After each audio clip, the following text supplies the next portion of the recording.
In the first 8 episodes, we met Davy, a boy who trained for 1,000 years in the world of heroes. And now he's back in his world to take revenge. We had stopped by Davy, who proved to his father and other nobles that he is strong and can control his territory without help. Now we'll see what his next goal is.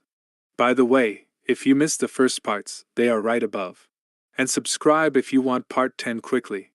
Davy is still in his room, and we see in his crystal ball Amy. She is distraught and is almost crying. She asks Davy if it is him. She looks very worried. Davy wonders how someone who serves the prince can say weak phrases like that. Then there is Bessus, who comes up behind Amy and asks the prince to forgive him. He says he apologizes for the shameful behavior they showed. He then asks Prince Davy if the meeting went well. Davy replies that it went very well and that the outcome is good for them. Davy then asks Bessus how the territory and the guests are doing. Bessus then explains to Davy that so far, all the newcomers to the village have been housed. Since the building permits have been granted, each construction company has planned to start construction. However, to facilitate such a move, they're looking at the plans Davy left, and it's going to be a bit of a struggle. Davy then says that, as expected, they are running out of time. They have been able to revitalize the territory and separate themselves from outside influences. But this is just the beginning. Currently, the skills and technologies needed for the future development of the territory are in short supply since it has been abandoned for a long time. The estimated time to complete the work is going to be 10 to 20 years. And this is something that cannot be solved with money. Davy then says he has a lot of money but nowhere to invest it. He thinks maybe it's time to start a new business. Bessus is a little surprised and wonders what he has in mind. Davy then says that the best technician with the best technology on the continent will be perfect. Even though they are the most difficult species in business, he has a proposal that even they can't refuse. Bessus then asks Davy if he is really talking about that continent. Davy smiles slyly. He has a very specific idea in mind. He says that if his plan works, it will be like trading grain for diamonds. He thinks that when he goes there, he might be able to find a product with a huge payoff and little risk. We then see his twin blades in the foreground. A little later, Davy has finally taken the road. A man is with him, and he explains to him that they will soon arrive at the area that belongs to the Yellow Rock tribe. The man then tells Davy to be careful. But Davy tells him not to worry. The Yellow Rock tribe is the name given to the dwarf village in the southern part of the kingdom. The dwarves, who were once called the intelligent dwarves, are known as the Iron Race because of their huge muscles and warm bodies, despite the fact that they are 100 to 130% smaller than other species. Davy figures they must be driven like craftsmen. Now, unlike the elves, who are beings of legend, the dwarves have formed tribes that occupy the volcanic and rocky areas, and trade with humans to some degree. And that's the way it is because dwarves don't like other races. Outsiders are harshly welcomed inside their territory, unless they are envoys of royalty or someone important. That's why Davy asked for this as a reward for the moonflower business from his father. He is sure that the nobles think that they are aiming for the position of the successor of the crown. He could even feel nobles staring at him until the end. They did not want to let him off so easily. The nobles even told the king that he shouldn't let him, and warned him that dwarves are a stubborn race, and that they will never cooperate. The king even told Davy that dwarves are not human. If he chooses this award, he thinks he will regret it. He even offers him to choose something else, but Davy tells him not to worry about it. He has made his choice, and he won't change his mind.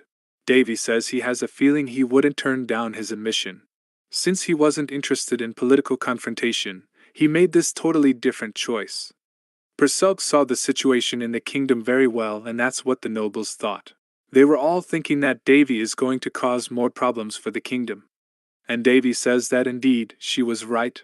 In fact, Perselk is sure that they allowed the convoy just to control it.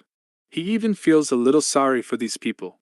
Because Davy has a clear goal in mind, and he is going to cause an accident. Once they are close to the building, some people come to stop them. They ask Davy and his crew who they are and where they are from.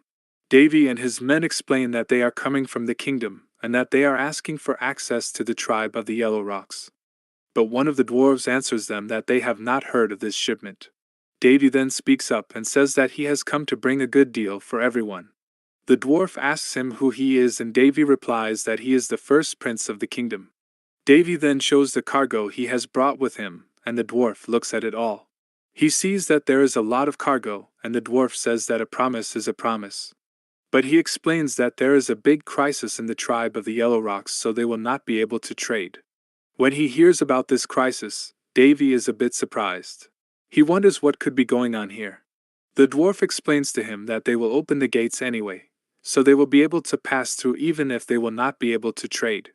Davy then leaves his horses outside and enters their territory. Inside, we see a totally different landscape from the usual landscape of the kingdom.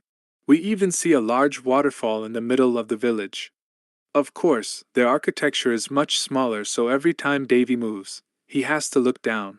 There's someone waiting for Davy because he's heard he's coming. He's going to talk to him. But he doesn't look very happy to be there. And Davy notices that pretty quickly and sees that the dwarf in front of him is quite annoyed. And he's quite surprised because he sees that there's only one person, but normally there should be more than one in a tribe. Davy says to himself that it's okay and that in any case, he must take the initiative. He introduces himself as the first prince of the kingdom and greets the dwarf. The dwarf is surprised because it is rare that a human knows their greetings. But Davy says that it is normal. He has to show respect to an elder of a great artisan race. Davy makes a good impression and the dwarf is already starting to like him. He then invites Davy to sit down and says that it is rare that he meets a human he likes. The dwarf then explains that all the other elders are busy, so he is the only representative for now. Once Davy settles in, the dwarf then asks him what kind of business a prince would want to do with them. Normally, they trade outside the village. Davy says he's right, plus the trading season with the kingdom is only a few months away. But he says he's going to be honest with them, and that he came for personal reasons and asked for their cooperation on a project. He begins by saying that the cart in the back that he brought is just a small token of his gratitude. It is filled with meat and beer. The dwarf starts to smile, and says that they really like humans with good manners. Davy is happy because his plan is working for now. But the dwarf goes on to say that, however, the Yellow Rock tribe is not on average giving him what he wants. Davy asks him what he means by that. But the dwarf replies that it is something he cannot tell a stranger. He cannot add anything more because it is secret. However, as Davy has made a long journey, he offers him to stay here for a few days. But if he makes an accident, he will be sent back on the spot. After this threat, the dwarf leaves the table and Davy doesn't look happy at all. Davy then uses his system to check the dwarf's status. He learns a lot of information about him, but there is something in particular that intrigues him. The system says that this dwarf wants to go back to sharpening the spark of creation that is called the sacred blade of the dwarves. Davy is very curious to know what this spark of creation is. We then see a flashback of Davy in the hero world. He is with the master blacksmith. He explains to him that a long time ago, he had created something out of scraps, but it was not of good quality. However, the dwarves loved this creation so much that they partied night and day. Davy then talks with Perselk and wonders if this spark of creation is so important.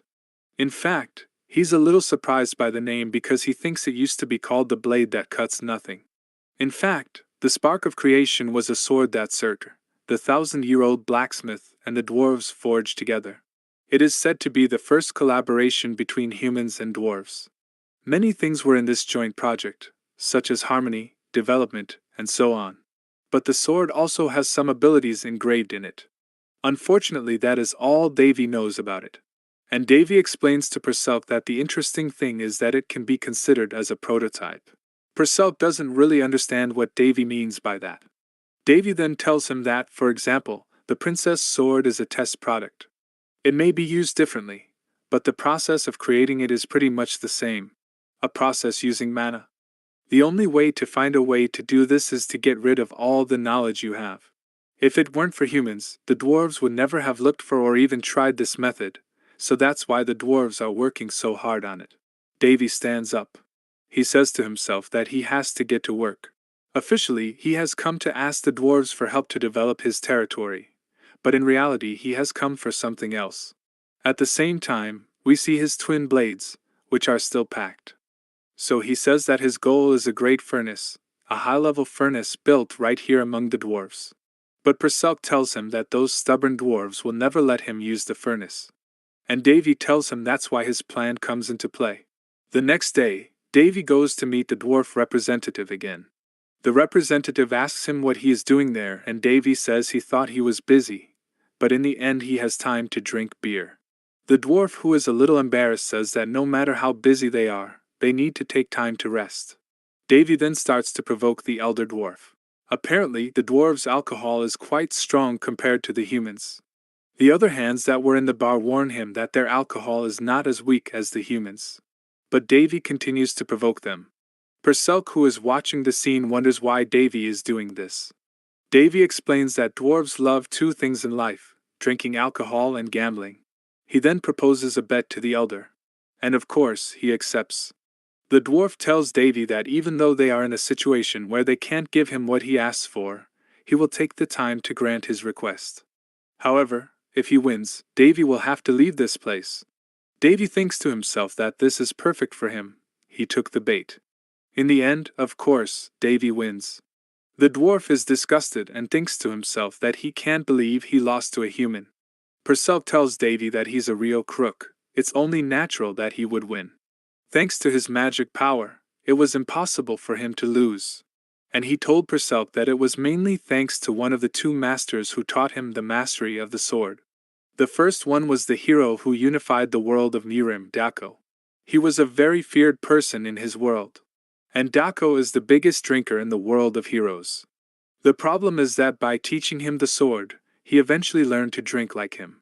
Davy says that now that he thinks about it, the hardest part of learning was drinking with him, because his master told him that if he didn't drink, he wouldn't continue his sword training.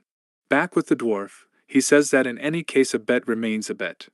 So he asks Davy what he wants. Davy then says that he heard that things were chaotic because of the spark of creation. But the dwarf explains that it's nothing, it's just that the sword he was protecting broke. Originally, this sword is passed from tribe to tribe. According to the promise, the sword passed on for a certain period of time is stored carefully. His father was supposed to take care of it this time. But as their father left this land suddenly, the role was given to him and his brother. And that's when the sword broke. Davy then asks the dwarves with a big smile if he would let him, as an apprentice, observe their work. For he says that, strangely enough, he has an impressive talent for forging. Now that Davy has successfully integrated into the dwarf kingdom, will he accomplish his goal and perfect his twin blades? We'll see in the next video. By the way, if you liked the video, let me know in the comments. And subscribe so you don't miss the next episodes coming soon.